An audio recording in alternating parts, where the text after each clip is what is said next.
Itong song na to is Falling Flower. It's another Japanese song. Di ba sa BTS, nag-ano tayo ng Let Go. Ano siya? This one's Let Go. Japanese din, Falling Flower.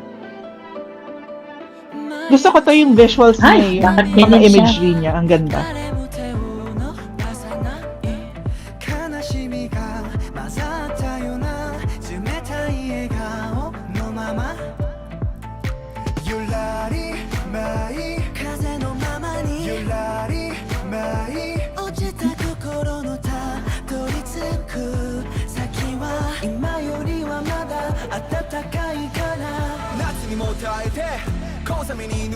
Hindi ko maintindihan, pero mas gusto ko yung mga Japanese songs usually sa mga Korean singers.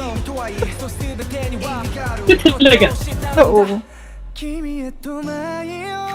Ang ganda ng production. Ang galing. No? Di ba?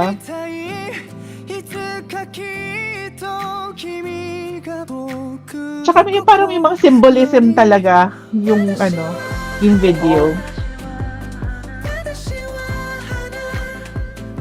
Tsaka yung feeling mo, pag kinunan mo ng picture, ang ganda. Oo, correct. Yun nga eh. Sa watis niya. Ang galing.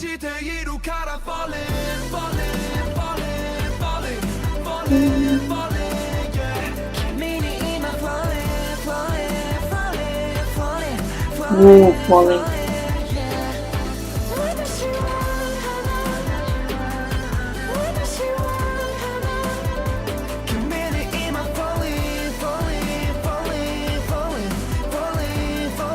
Yes.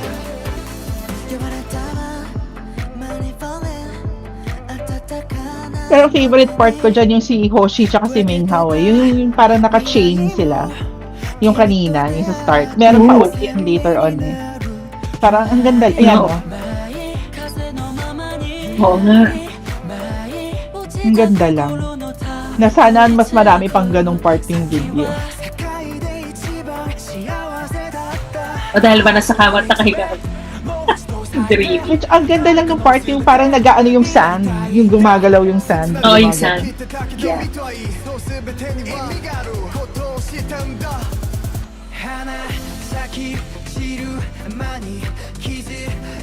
Yung alam mo, yung parang gusto mong maintindihan yung meaning ng mga symbols nung ano. Parang kasi sa Korean music videos, parang madaming artists na gano'n eh. Yung talagang pag in-interview mo sila, may mga meaning talaga yung hindi siya yung basta na lang sila gawin Aesthetic natin lang. ganito na aesthetic No. lang. May meaning siya. Kahit sa BTS eh.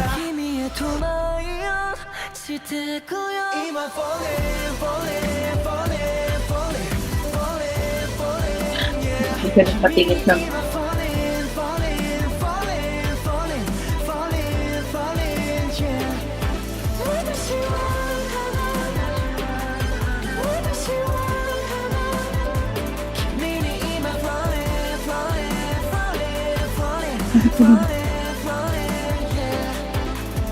Yun, that's Falling Flower from ganda. 17. One of Ganda my ni Kaya favorite to. videos sa kanila talaga dahil ang ganda ng visuals. Ganda nga.